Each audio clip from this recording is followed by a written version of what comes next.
குழந்தைய பள்ளிக்கூடம் கொண்டு விட்டீங்க, 5 மணி ஆச்சு, கூட்டு வர கார் போனா நீங்க தான் போனீங்க.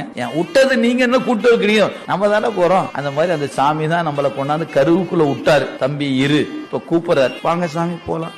வச்சு ஏன் பள்ளிக்கூடம் வந்தா 5 மணி நேரம் படிச்சோம், பெல் அடிச்சது, கிளம்ப வேண்டியதுதான். அதுக்கு மேல இல்ல சார் ஸ்கூல் ரொம்ப நல்லா இருக்குது, இங்கே இருந்துக்க முடியுமா என்ன? தம்பி கிளம்புப்பா, கதவை சாத்திட்டு கிளம்பணும். அந்த மாதிரி உலக வாழ்க்கையில நாம ஏதோ ஒரு வினை பந்தத்துல வந்திருக்கிறோம். அந்த வினை பந்தம் நாம கொண்டு வந்ததை அனுபவிச்சு தொலைச்சிடணும். மிச்ச மீதி வச்சிருக்க கூடாது, பற்று இருக்க கூடாது. பற்று இல்லாம தொலைச்சு அன்னன்னைக்கு கழுவி சுத்தம் பண்ணி வைக்கிறோம்ல பாத்திரத்தை, அந்த மாதிரி அன்னன்னைக்கு அறிவை கழுவி சுத்தம் பண்ணி வச்சுக்கணும். நம்ம சாமி நீதான் எனக்கு, நான் தான் உனக்கு, நீதான் எனக்கு, நான் தான் உனக்கு. ரைட், அவ்வளவுதான். எல்லாத்துக்கூடையும் பேசணும், பழகணும், எல்லாம் இருக்கணும். ஆனா கூப்பிட்டா விட்டுட்டு கிளம்பி போயிட்டே இருக்கும். இதுதாங்க பக்குவம்னு.